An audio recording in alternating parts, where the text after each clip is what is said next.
Robert Spencer here for Jihad Watch, a program of the David Horowitz Freedom Center, and for the Center for Security Policy. And here we go again. It's like having to prove that water is wet or that Hillary Clinton is corrupt.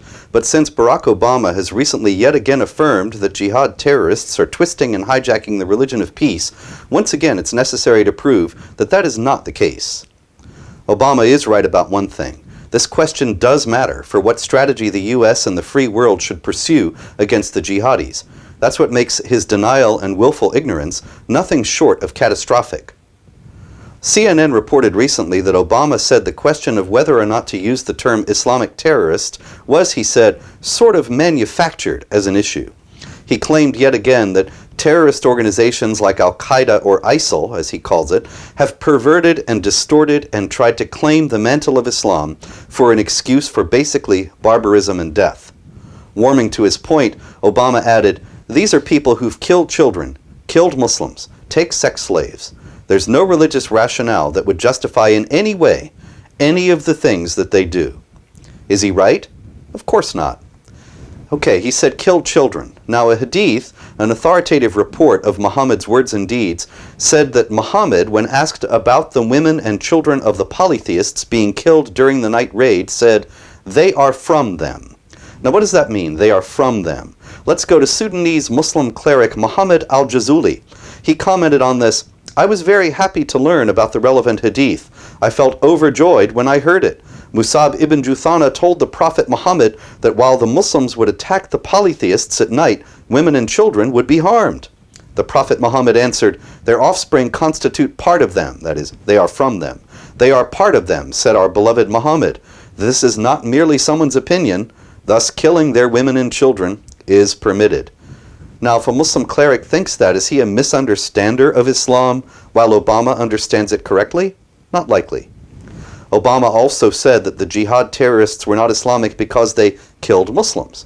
But the Quran gives permission for Muslims to be killed if they are considered to have departed from Islam.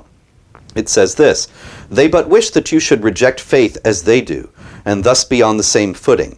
But do not take friends from their ranks until they emigrate in the way of Allah," that is, become Muslim.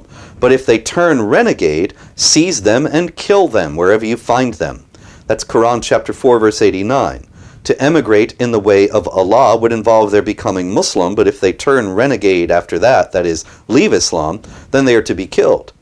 The Quran also says, "The punishment of those who make war against Allah and His Messenger and spread corruption in the land shall be to put them to death, or to have them crucified, or to have their hands and feet cut off on alternate sides, or to banish them from the land." That's chapter 5, verse 33. The Islamic State claims that it is the caliphate, the sole authority that Muslims should obey, and that to oppose it therefore constitutes making war against Allah and His Messenger. No exception is given in this Quran verse or anywhere else. Nowhere are Muslims who are considered to have made war against Allah and His Messenger exempted from this death penalty. Obama said the jihadis were not Islamic because they take sex slaves. Yet the seizure of infidel girls and their use as sex slaves is sanctioned in the Quran. According to Islamic law, Muslim men can take captives of the right hand. The Quran says, "O Prophet, lo, we have made lawful to you your wives to whom you have paid their dowries, and those whom your right hand possesses of those whom Allah has given you as spoils of war." That's chapter 33, verse 50. Chapter 4, verse 3, and chapter 4, verse 24 extend this privilege to Muslim men in general. The Quran says that a man may have sex with his wives and with these slave girls. The believers must win through those who humble themselves in their prayers, who avoid vain talk, who are active in deeds of charity, who abstain from sex except with those joined to them in the marriage bond, or whom their right hands possess, for they are free from blame. That's Quran chapter 23, verses 1 to 6. Obama also said, "But what I have been careful about when I describe these issues is to make sure that we do not lump these murderers into the billion Muslims that exist around the world." Calling them Islamic terrorists wouldn't do that, any more than referring to American senators means that all Americans are senators. Calling them what they are simply opens the door for us to understand what they're all about and how best to counter them. Clinging determinedly to his fantasies, however, Obama added, "If you had an organization that was going around killing and blowing people up and said, 'We're on the vanguard of Christianity,' as a Christian, I'm not going to let them claim my religion and say, 'You're killing for Christ.' I would say, 'That's ridiculous.'" Sure.